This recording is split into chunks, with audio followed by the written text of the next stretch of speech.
Hi అండి అందరికీ. ఈరోజు మనం అంటే ఈరోజు టెట్ ఎగ్జామ్స్లో మార్నింగ్ సెషన్ ఆఫ్టర్నూన్ సెషన్లో వచ్చినటువంటి బిట్స్ అనేవి ఒకసారి చూసుకున్నట్లయితే సైకాలజీ నుంచి ఎటువంటి బిట్స్ వచ్చాయంటే ఒక పనిని మళ్ళీ మళ్ళీ చేయడం దేనిని సూచిస్తుంది, ఒక పనిని మళ్ళీ మళ్ళీ చేయడం దేనిని సూచిస్తుంది అని బిట్ అడిగారు. నెక్స్ట్ ప్రతిస్పందనకు ఫలితానికి మధ్య సంబంధం ఉన్నటువంటి పద్ధతి ఏంటి? అలాగే జాన్ మేయర్ షీషోర్కి సంబంధించి సహజ సామర్థ్య పరీక్షలు NCF 2005 ఏర్పడడానికి ముఖ్యమైనది ఏమిటి అంటే ఏ వాదము అని. సృజనాత్మకత ఎక్కువగా గల ఆలోచన ఏమిటి? విభిన్న ఆలోచన. పిల్లల అందరినీ ఉపాధ్యాయుడు డస్టర్ ఉపయోగాలను తెలపమని అడిగి తెలుసుకోవడంలో ఉన్నటువంటిది ఏమిటి? అలాగే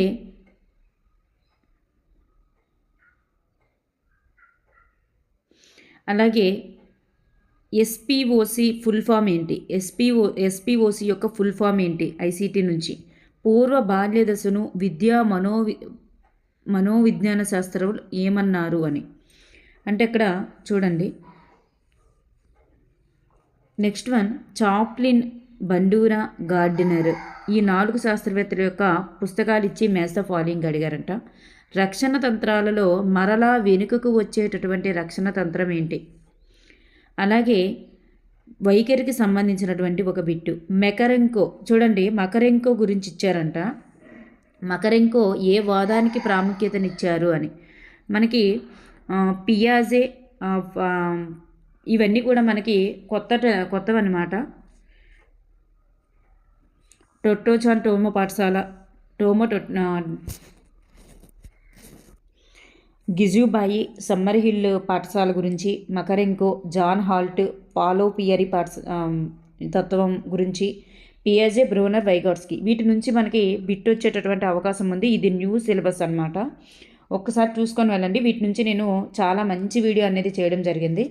నెక్స్ట్ OBB ఏర్పాటు సంవత్సరం. OBB ఏర్పాటు గురించి విద్యార్థి క్రియాత్మకంగా ఉండేటటువంటి బోధనా పద్ధతులు ఏంటి అంటే విద్యార్థి కేంద్రీకృత పద్ధతులు అన్నట్లుగా. నెక్స్ట్ వికాసం అవిచ్ఛిన్నమైనది. సో సరైన వాక్యం ఏంటి? కాల నిర్ణయ పట్టికతో సంబంధం లేనటువంటి బోధనా పద్ధతి ఏంటి? సాధన ప్రేరణ మైకోవర్ వాక్యం. పీఠభూమి దశ, నేను చెప్పాను కదా అభ్యసన వక్రరేఖల్లోని పీఠభూమి దశ నుంచి బిట్ వచ్చే అవకాశం ఉందని. పీఠభూమి దశ గురించి అభ్యసనం తాత్కాలికంగా నిలిచిపోయేది ఏది అన్నట్లుగా అడిగారంట. పురోగమన అవరోధం మీద ఒక బిట్టు. నెక్స్ట్ ఓడో వక్రరేఖ అని వేటిని అంటారు అని దేనిని అంటారు. నెక్స్ట్ అభ్యసన సిద్ధాంతాల్లో ముఖ్యమైనటువంటి భావనల గురించి ఇచ్చారు. నెక్స్ట్ పద్యాన్ని ఆర్డర్లో పెట్టడం, ఒక పద్యం ఇచ్చి అందులో దాగి ఉన్నటువంటి అర్థాల గురించి ఇచ్చారు. అలాగే అలంకారం మ్యాచ్ ద ఫాలోయింగ్ ఇచ్చారంట. ముఖ్యంగా ఉపమాలంకారం ఇచ్చారంట. చూడండి, ఉపమాలంకారం గురించి ఇచ్చారు. నానార్థాలు చెప్పాను కదా, ఉపమాలంకారం అతిశయోక్తి గురించి ఎక్కువగా బిట్స్ వస్తున్నాయి, చూసుకొని వెళ్ళండి. రూపకాలంకారం, నానార్థాలు సరి అయినది ఏది? నెక్స్ట్ ఒక పద్యం లైను ఘన విభజన చేయమని చెప్పారంట. నెక్స్ట్ రుణార్ణవం అనేది ఏ సంధి? సవర్ణ దీర్ఘ సంధి. ధృతము మీద హల్లుల్ని ఏమంటారు? ధృతము మీద ఉన్నటువంటి హల్లుల్ని ఏమంటారు? చేదర్థక వాక్యం గురించి పొడుపు విడుపులోని ఉన్నటువంటి పాత్రలు ఏంటి? గిరి, సూరి, సీతి, వెంకి, సీతి, వెంకి, ఇలాంటివన్నీ ఉన్నారు కదా, వాళ్ళ గురించి అన్నమాట. నెక్స్ట్ సంస్కృతి సాంప్రదాయాలు ఇతివృత్తంగా గల పాఠం ఏంటి అని చెప్పేసి ఇచ్చారంట. మర్రి చెట్టు, డూడు, బసవన్న పాఠాల యొక్క ప్రక్రియలు ఏంటి? మర్రి చెట్టు అనేది మరి తన గురించి తను చెప్తుంది కదా, ఆత్మకథకు స్వాగతంకి సంబంధించింది. సో డూడు బసవన్న ఒకటి ఆచార సాంప్రదాయాలకు సంబంధించింది. నెక్స్ట్ వన్ గద్యం గురించి ఒకటి. చతుర్థి తత్పురుష సమాసాలకు సంబంధించి గుర్తించండి అని. విధం యొక్క వికృతి రూపం. తాళవ్యం ఎక్కడ జనిస్తుంది? అనుమశార్థక వాక్యం, ఆశీర్వాదక వాక్యం, నిషేధార్థక వాక్యాల గురించి మ్యాచ్ ద ఫాలోయింగ్. నెక్స్ట్ విహంగము, వర్షము ఇలా ఇచ్చి మ్యాచ్ ద ఫాలోయింగ్ అడిగారంట. వీటి యొక్క నానార్థాలు. అలాగే చూడండి, ఎక్కువగా మ్యాచ్ ద ఫాలోయింగ్సే ఉన్నాయి. వెంకట పార్వతీశ కవులు ఎవరు? వెంకట పార్వతీశ కవులు అని ఎవరిని అంటారు? మధ్యమ పురుషలోని బహువచన వాక్యం ఏంటి? చెప్పాను కదా ప్రథమ పురుష మధ్యమ పురుష వాటి నుంచి బిట్స్ వస్తున్నాయని. మధ్యమ పురుషలోని బహువచనం ఏంటి? అలాగే ఈవీఎస్కి వచ్చేసరికి కోలులు, సంతాలులు, వర్లీలు, బస్తర్లు చెప్పాను కదా. 1900 ఇది గిరిజనులు, దిక్కులు వాటి గురించి 8th క్లాస్లో 4th లెసన్ అనమాట ఇది. వాటి నుంచి బిట్స్ వస్తున్నాయి. నెక్స్ట్ ఖనిజ ఆమ్లం ఏంటి అని, నెక్స్ట్ డిఎన్ఏ 2 స్టేట్మెంట్స్ ఇచ్చేసి కరెక్ట్ రాంగ్ అని చెప్పేసి ఇచ్చారు. నెక్స్ట్ విభాజ్య కణజాలం గురించి, కణజాలాల గురించి, దారువు ఇట్లాంటివన్నీ కూడా ఇస్తారు. అంటే జంతు కణజాలాల్లో ఉండేవి అండ్ వృక్ష కణజాలాల్లో ఉండేవి కూడా ఇస్తారు. టిస్కో అనేది ఏ నదుల మధ్య ఉంది? కుశీనగర్ ఏ రాష్ట్రము? నెక్స్ట్ మరి ఏ ఇయర్ శ్రీలంక ఏ మతాన్ని ఆచరించింది? మరి ఒక ఇయర్ ఇచ్చారనమాట. ఇయర్ ఇచ్చేసి శ్రీలంక ఏ మతాన్ని ఆచరించింది అని. నెక్స్ట్ ఆర్టికల్ గురించి మరి ఒకే రాష్ట్రానికి 2 గవర్నర్లను నియమించవచ్చు అని తెలియజేసేటటువంటి ఆర్టికల్ ఏంటి?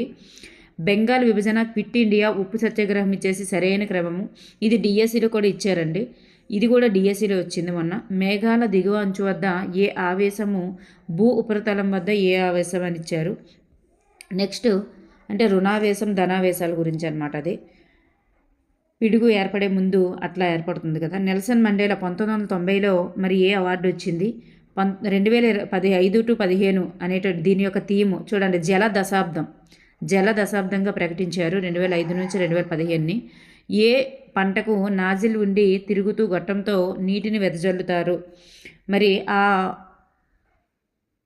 ఆ వాటరింగ్ మెథడ్ ఏంటి? Sprinkler method.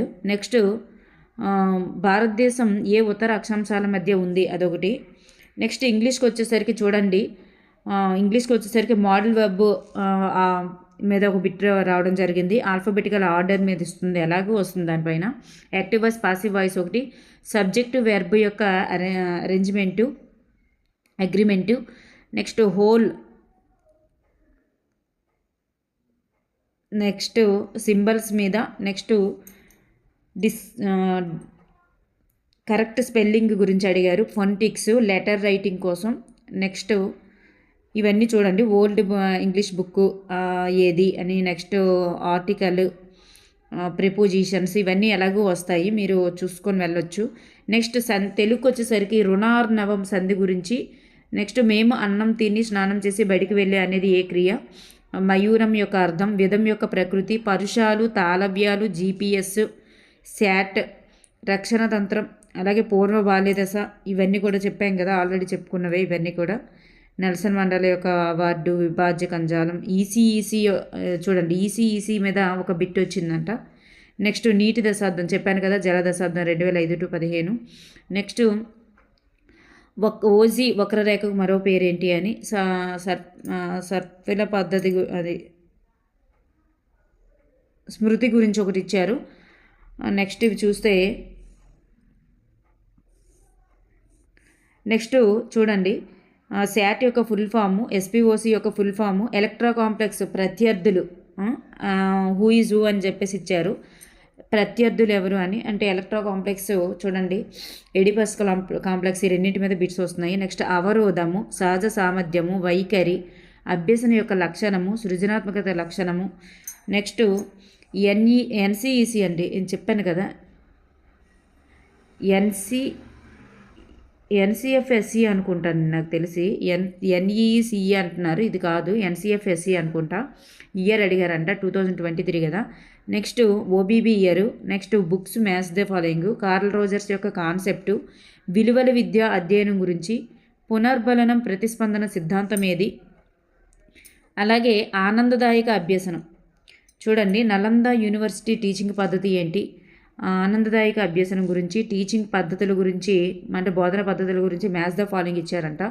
షీషోర్ యొక్క మ్యూజికల్ టెస్ట్ ఏంటి?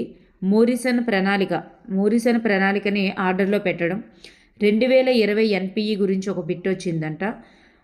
వక్రరేఖ మీద బగైవ్ వక్రరేఖకు మరొక పేరేంటి అని చెప్పేసి ఇచ్చారంట, వగైవ్. జ్ఞానాత్మక రంగం గురించి కూడా ఒక బిట్ అనేది రావడం జరిగిందంట. సో ఈ విధంగా బిట్స్ అనేవి వచ్చాయి కాబట్టి ఒకసారి చూసుకొని వెళ్ళండి. అలాగే మనకి ఏమిచ్చారంటే క్రియా సహిత మధ్యమ బహువచన క్రింది వానిలో ఏది అని చెప్పేసి ఇచ్చారంట. సంవృతాలు, వివృతాలు, అర్ధ వివృతాల మీద ఒక బిట్ అనేది రావడం జరిగిందంట. నెక్స్ట్ నియోజన పద్ధతి, ఉపవాచకం బోధించే విధానంలోని వాటి యొక్క సోపానాలు అడుగుతారు. నెక్స్ట్ గురులఘువులు గుర్తించడం గురించి అడుగుతారు. నెక్స్ట్ ఉపమేయము, ఉపమానము, సమాన ధర్మం అంటే ఏంటి, ఉపమవాచకం అంటే ఏంటి, వాటి కోసం మ్యాథ్స్ ద ఫాలోయింగ్ అనేటటువంటివి ఎక్కువగా వస్తున్నాయంట. ఒకసారి చూసుకొని వెళ్ళండి. ఓకేనండి. Thank you everyone.